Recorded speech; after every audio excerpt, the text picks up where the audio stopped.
empresa especializada en este tipo de negocios, la cual tendrá una serie de subastas de inmuebles en gran parte del país del 27 al 29 de mayo, las cuales pueden tener una positiva respuesta para quien desee invertir a futuro. Y en noticias de vivienda, según Coordenada Urbana de Camacol, al mes de febrero de 2020 había en proceso constructivo en Bogotá y Cundinamarca 6.9 millones de metros cuadrados de vivienda en la región, lo que significó un 3.0 más que en 2019. En Cundinamarca se registró 40.396 unidades de vivienda que se traducen en 3.1 millones de metros cuadrados de área y se encontraban en el siguiente proceso constructivo. Acabados 27%, preliminar 24%, estructura 17%, cimentación 16% y obra negra 16%. En Bogotá se registraron 55.096 unidades que se traducen en un 3.8 millones de metros cuadrados de área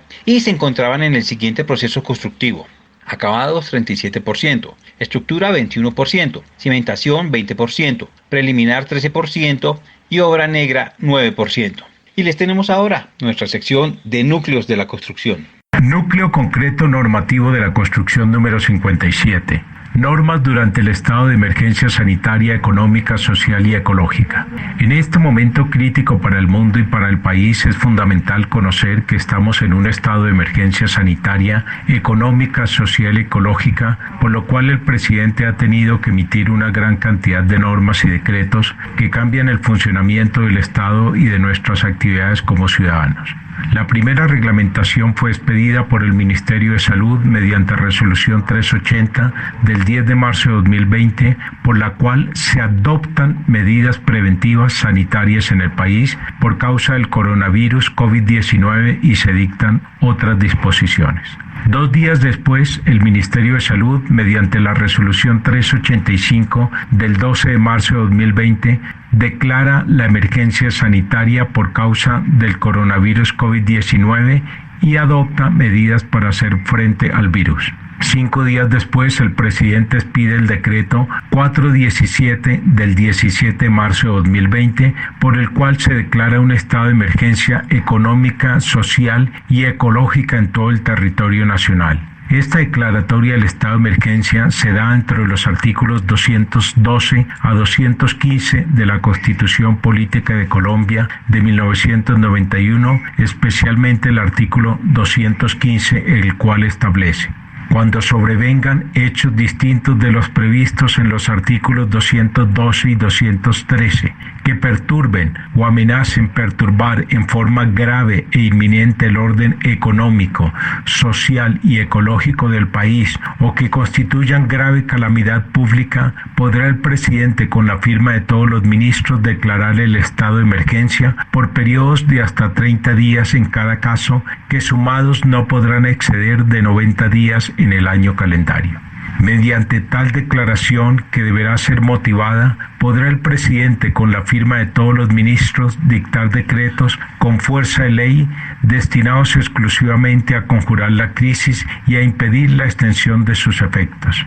Estos decretos deberán referirse a materias que tengan relación directa y específica con el estado de emergencia y podrán en forma transitoria establecer nuevos tributos o modificar los existentes. En estos últimos casos, las medidas dejarán de regir al término de la siguiente vigencia fiscal, salvo que el Congreso durante el año siguiente les otorgue carácter permanente. Y más adelante se indica: el gobierno no podrá desmejorar los derechos sociales de los trabajadores mediante los decretos contemplados en este artículo. Al día 2 de abril ya se cuentan casi con 100 decretos. El último publicado es el decreto 513, por el cual se establecen medidas relacionadas con el ciclo de los proyectos de inversión pública susceptibles de ser financiados con recursos del Sistema General de Regalías en el marco del estado de emergencia económica, social y ecológica. El decreto 512 de ese mismo día autoriza temporalmente a los gobernadores y alcaldes para realizar movimientos presupuestales en el marco del estado de emergencia económica, social y ecológica. La recomendación final es que consultemos estas normas y decretos, pues reglamentan aspectos de salud, laborales, comerciales, económicos, de turismo y de construcción, entre otras áreas. La página que se recomienda consultar directamente es la de la Presidencia de la República. Mediante un buscador de Internet es suficiente colocar Presidencia Decretos Abril 2020 y encontrará las últimas normas. Buen día, Dios los bendiga. Y seguimos con noticias de infraestructura. El proyecto 4G Conexión Pacífico 3 puso en funcionamiento 69 kilómetros entre la Virginia Risaralda y la Felisa en Caldas. Pacífico 3 tiene una longitud de 146 kilómetros y conecta 18 municipios de Antioquia, Caldas y Risaralda. Su construcción fortalece la conexión con el occidente del país y la salida al puerto de Buenaventura.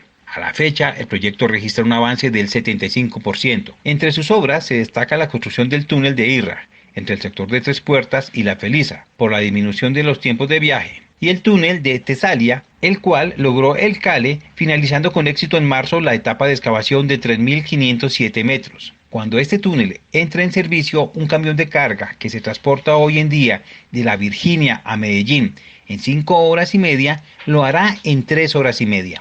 Seguimos ahora con Andrés Ramírez de Camacero, quien nos cuenta de su gremio y las empresas proveedoras que representa. Pues don Álvaro, desde la Cámara Colombiana del Acero estamos muy felices de que pueda la infraestructura reactivarse con el decreto 531 en el numeral 18. Permite que las obras públicas funcionen desde el lunes 13 y la cadena de abastecimiento, por lo cual quiere decir que las empresas del acero que le proveen materiales a la infraestructura pues pueden operar. Pero vale la pena entender que el fuerte del consumo de acero en el país se da en la construcción de edificaciones, lo que es oficinas y vivienda, o bodegas, parques industriales. Eso se lleva a 2/3 partes del consumo y eso todavía está frenado y tenemos entendido que se activará a partir del 27. Es muy temprano estimar los costos que ha tenido el sector por la pandemia, pero nosotros podemos calcular que si teníamos pensado crecer el 2.5%, ya hemos perdido por lo menos unos 0,3 puntos porcentuales de crecimiento debido al freno de las actividades que ya cumplen un mes. Nosotros desde la Cámara somos optimistas en cuanto a que si el país quiere reactivarse, y como ya es evidente que entraremos en una recesión, cosa que no pasaba hace más de 20 años, la única forma de reactivar esto es que el gobierno le inyecte a obra pública. Y si le inyecta obra pública que Colombia pide a gritos, pues veremos más consumo de acero más adelante. Entonces yo creo que si bien se vienen unos meses difíciles como este en pandemia, como los primeros meses de pospandemia, mientras vemos cómo reacciona la industria, creo que tendremos unos buenos meses más adelante cuando el gobierno empiece a inyectar en vivienda, interés social, infraestructura, porque es la única forma de reactivar el crecimiento y la economía, ya que aporta más del 30% del PIB y emplea a muchísimos colombianos. Frente al tema de protección, pues todas las empresas del acero que están operando han realizado protocolos en donde nosotros les hemos colaborado, protocolos que ellos también le tienen que presentar a las ARLs para que les cubra los riesgos laborales por trabajar bajo esta coyuntura. Y obviamente hemos acogido muchas ideas de la Sociedad Colombiana de Ingenieros, que expidió una guía, de la circular que expidió el Ministerio de Vivienda, para apoyar a nuestros afiliados en la creación de esos protocolos. Hoy digamos que si bien estuvo frenado el acero por casi un mes, tuvimos afiliados del sector de logística que no paró y estuvieron desde un comienzo siguiendo protocolos de biosanitarios para mantener la seguridad y la protección de los funcionarios que tenían que cumplir con labores, por ejemplo, de comercio exterior, de descarga de acero, de recibimiento de acero en plantas. Y en el sector acero pues habían plantas industriales que por sus funciones no pueden parar. Entonces obviamente hubo un grupo de gente de las áreas de mantenimiento que tuvo que seguir yendo a las fábricas, pero todos con protocolos de seguridad, y la Cámara ha aportado en esa creación de esos protocolos. De igual manera ha aportado en cartas para certificar que son empresas del acero o empresas de logística que puedan estar exentas a esta situación. En las novedades les tenemos los siguientes eventos. El 24 de abril se inicia el Diplomado de Supervisión Técnica de Edificaciones, organizado por la Universidad Pedagógica y Tecnológica de Colombia y Camacol, Boyacá y Casanare. Informes en los celulares 314-394-0646 o 318-836-2196. Asocreto presentará el 28 de abril la segunda serie de conferencias virtuales que tratará sobre patologías de las estructuras de concreto. Informes en la página www.asocreto.org.co. Y hasta el 6 de mayo hay plazo para inscribirse en la Bienal de Arquitectura, a celebrarse el 17 y 18 de septiembre en Cartagena. Se pueden inscribir en la página www.sociedadcolombianadearquitectos.org/portafolio 27ª Bienal Colombiana de Arquitectura y Urbanismo 2020. Y otro servicio que no se ha detenido son las curadurías, como nos cuenta el ingeniero José Joaquín Álvarez. Curadurías, licencias y edificaciones. En este momento crítico para el país y para el sector de la construcción por causa de la emergencia del coronavirus, el gobierno ha tenido que expedir una serie de decretos amparado en los artículos 212-215 de la Constitución. Los decretos pueden ser descargados de la página de la Presidencia de la República simplemente buscando Presidencia, Decretos, Abril 2020 o Marzo 2020.